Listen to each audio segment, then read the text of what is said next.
Bentar. Gue cek dulu. Udah kerikut belum ya? Belum anjir. Setelah 11 bulan lupa record. Oke, akhirnya setelah 11 bulan gua kagak bikin vlog. Akhirnya gua nyempetin diri buat bikin vlog bareng sohib gua nih yang satu ini, namanya Pascal. Dia ini bukan kebetulan sih, punya istri beda negara, yaitu berkeluarga negara Jepang, yang sekarang balada cintanya sedang terhambat karena pandemi corona yang nggak kelar-kelar. Akhirnya dia harus menahan diri sampai ibaratnya sampai hasrat kelaki-lakiannya tuh udah mengkristal. Karena ibaratnya nih mau nyeruduk sampai kan ibaratnya kalau habis makan kambing kita berat. ada yang mau diseruduk kan.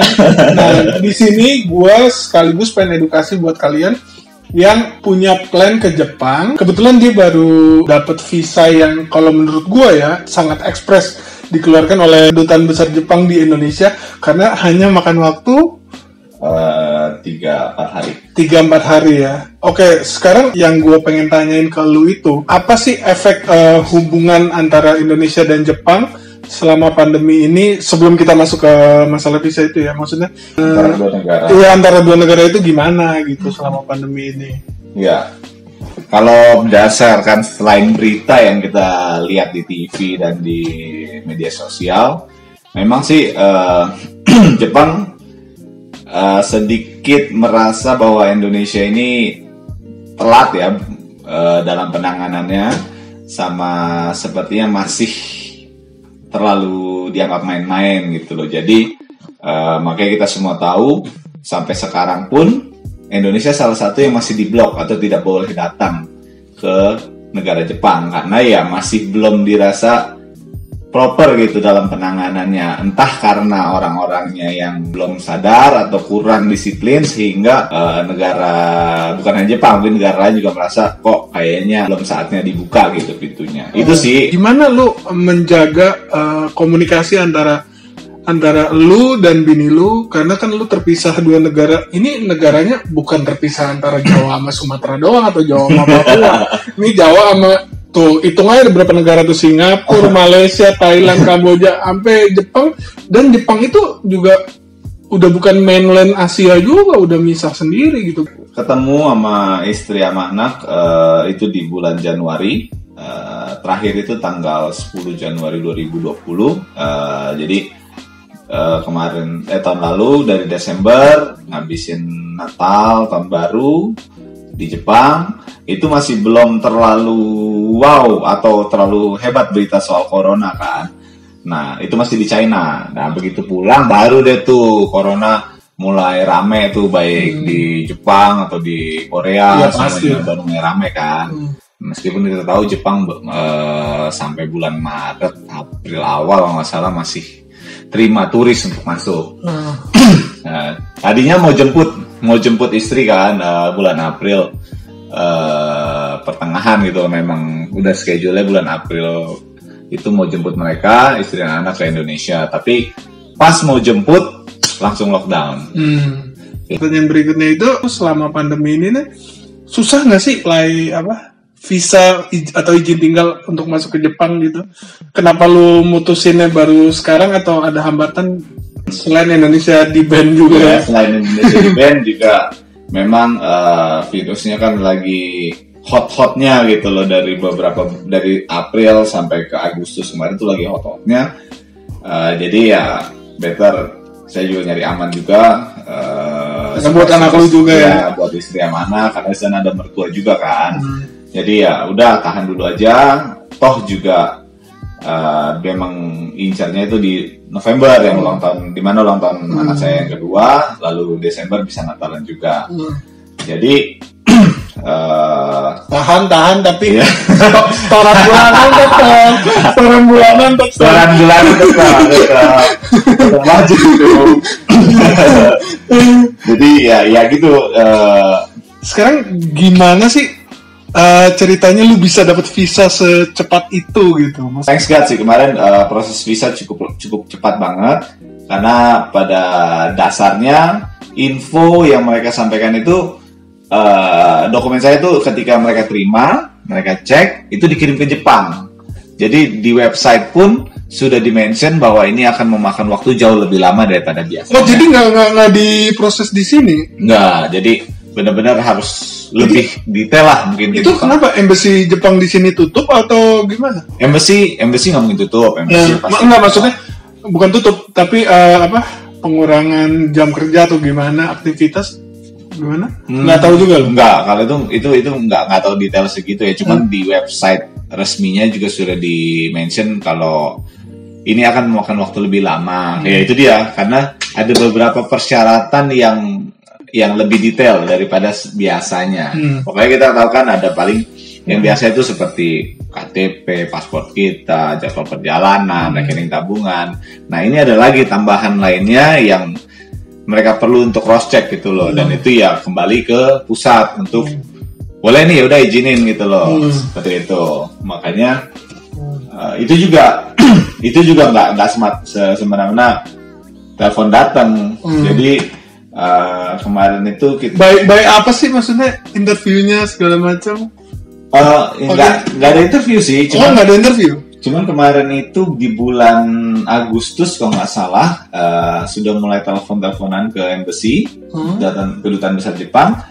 Saya mau ajukan visa ini, saya mau ke Jepang untuk ketemu karena keluarga saya di sana.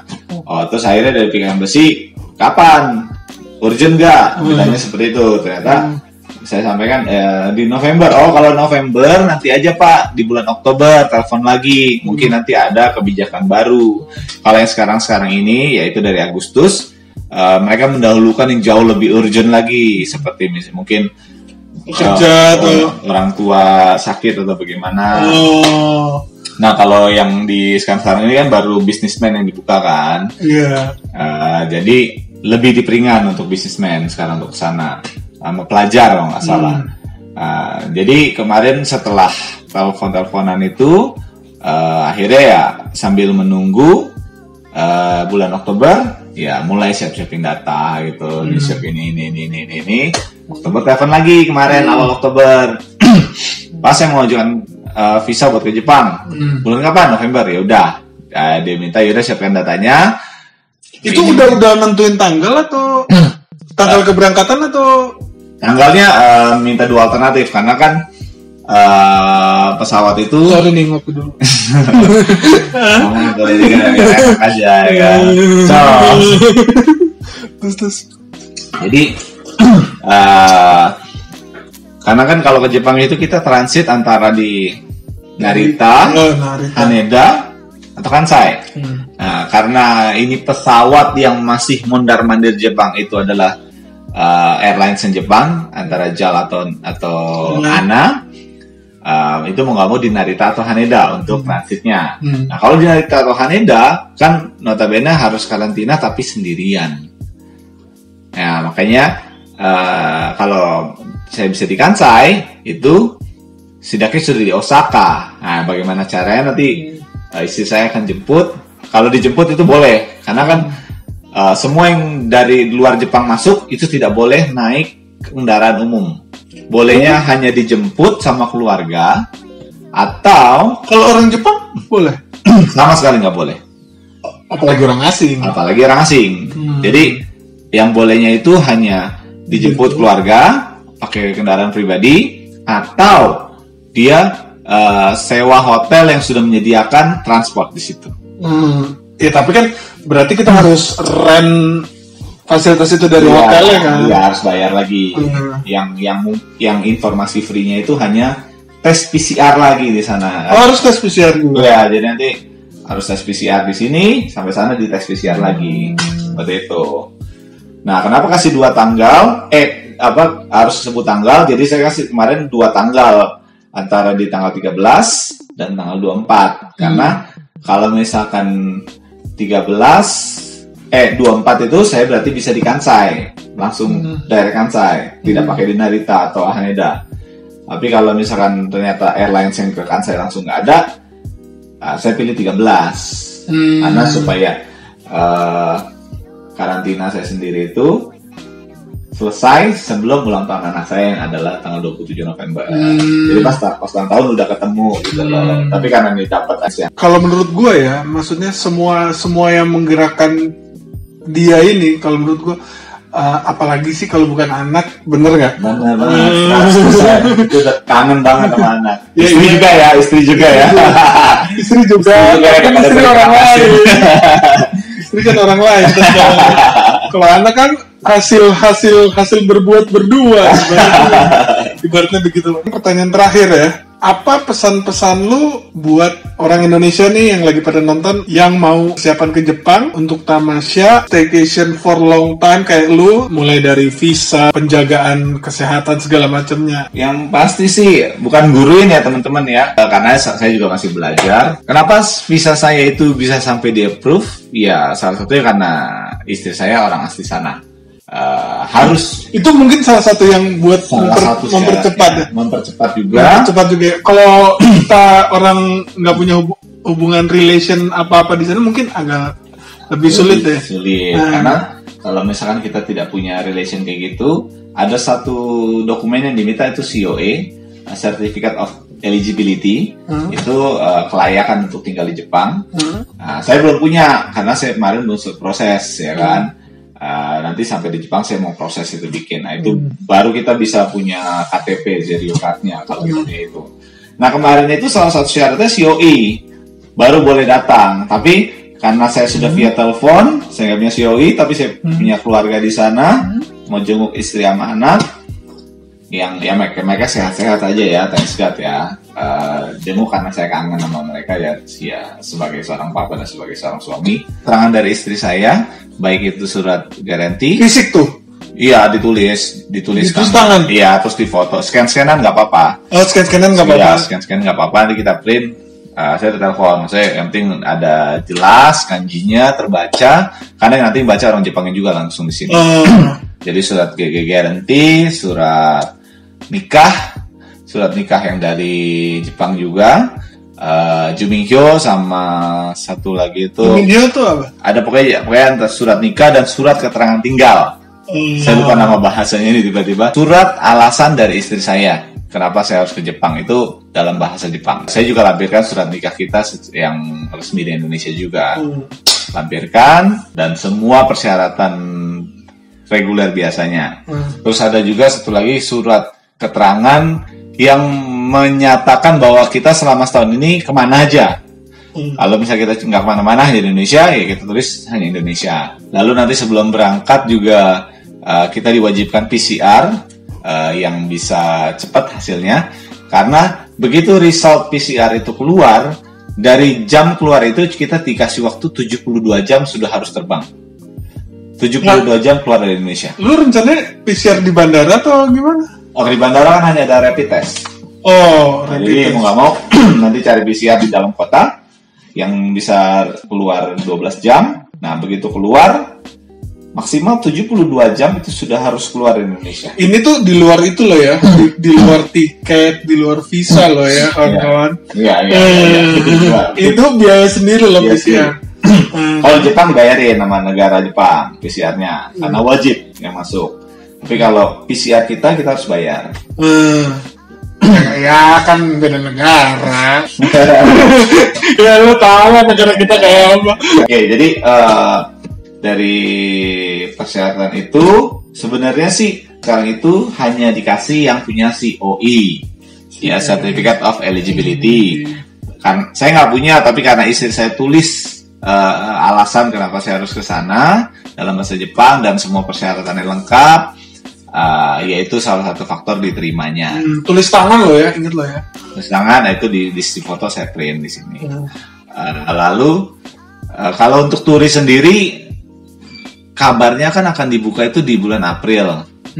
Tapi itu belum resmi apakah jadi ya, mungkin karena ada olimpiadanya kan yang kemarin di pending. Nah sekarang yang jadi pertanyaan kan apakah olimpiade tetap dilakuin ngelihat kondisi masih kayak gini ya, kita nggak tahu lah ya. Ya kalau untuk turis ya mau nggak mau harus sabar-sabar dulu nunggu minimal sampai bulan April. Tapi asal kalian tahu loh, beberapa negara beberapa kota di Jepang tuh udah haus akan turis, karena kalau kalian tahu Kobe beef itu yang daging sapi mahalnya ampun-ampunan itu mantap. Mantap. Dia pernah makan, buset, sekali makan 2 juta.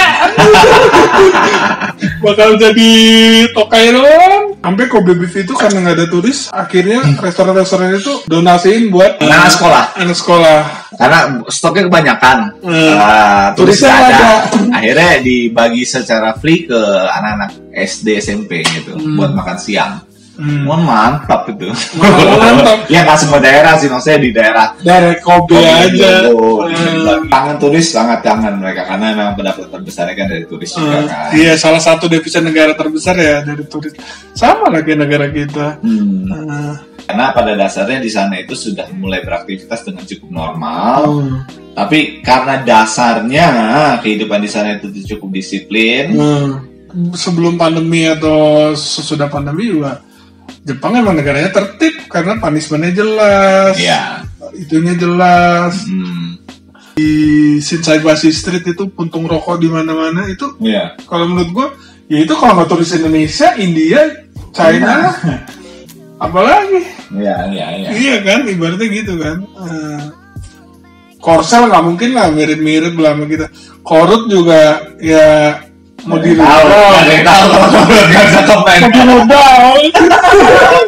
bisa komen tapi embassy-nya ada loh di Taman Lawang tuh turunan. Oh iya, pantesan bagus. Hujan gitu di rudal ya. Apa pesan lo buat bini lo sama anak lo? Kangen banget sama mereka. Di sini lumayan sebuah ujian juga untuk janji pernikahan. Yalah, kan laki-laki. Jelas. Laki-laki masalahnya, ya enggak? Lihat sapi nungging dikit. Iya. Lagi hampir setahun ya enggak? Pas mau diseruduk sapi. Nggak bisa ya, anggap kayak kucing aja perhatikan ya, susah masa diem ya. Cuman thanks God, bukan karena kekuatan sendiri juga ya. Ya pasti saling isi lah, saling nguatin. Ya Tuhan juga mungkin masih kasih hati yang bagus di badan ini supaya janji setia itu sama istri, dan demikian juga sama istri. Kita sama-sama akhirnya bertumbuh lah. Dari pengalaman ini kita bertumbuh meskipun jarak jauh, komunikasi tetap terjaga, saling menjaga.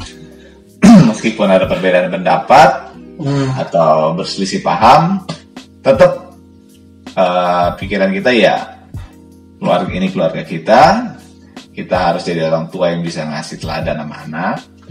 Ya kita harus tetap, anak bisa tetap tahu meskipun papanya itu ada jauh, tapi setidaknya tetap bisa lihat supaya ketika nanti ketemu nggak dipanggil om. bisa.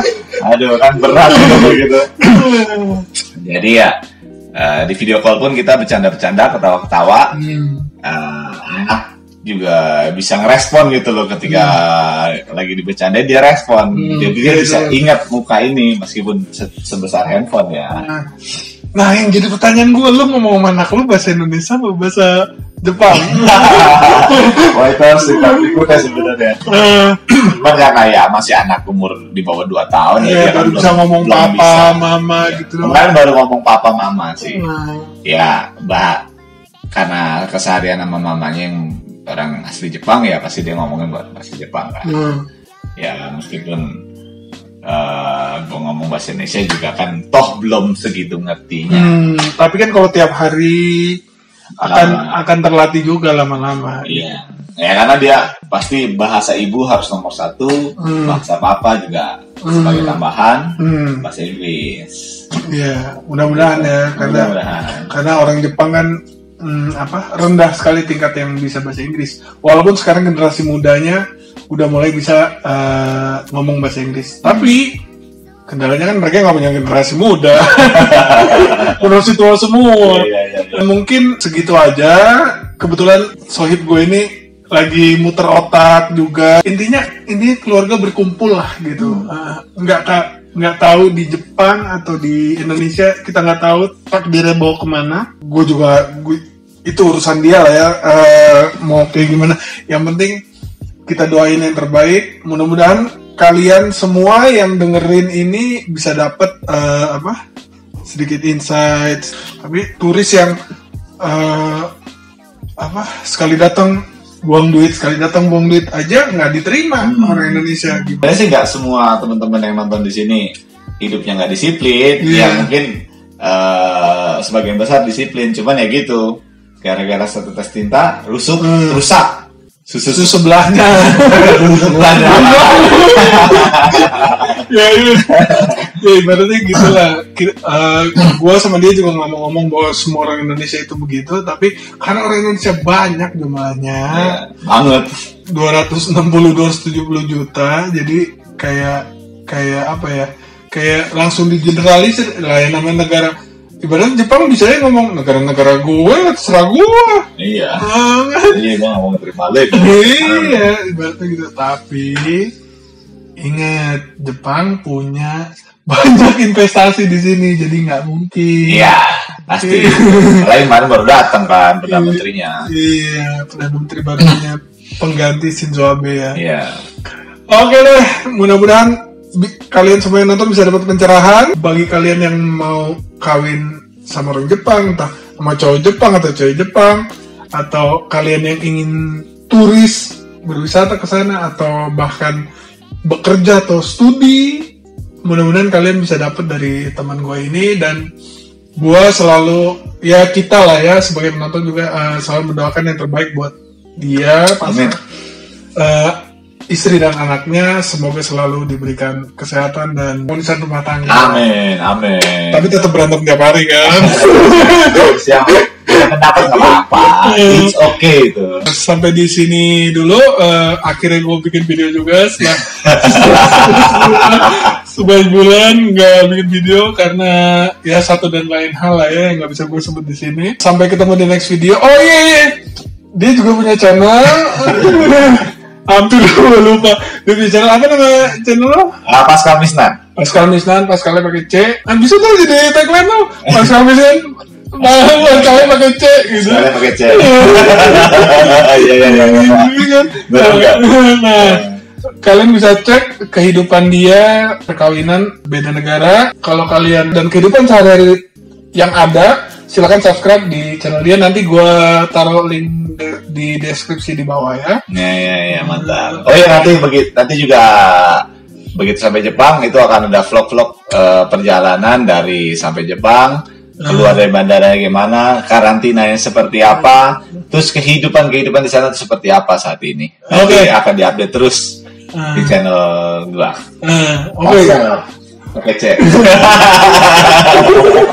Janji lo ya bikin lo ya. Oke. Sampai ketemu di next video. Bye. Sayonara. Mata nih. 1, 2, 3. Panalo.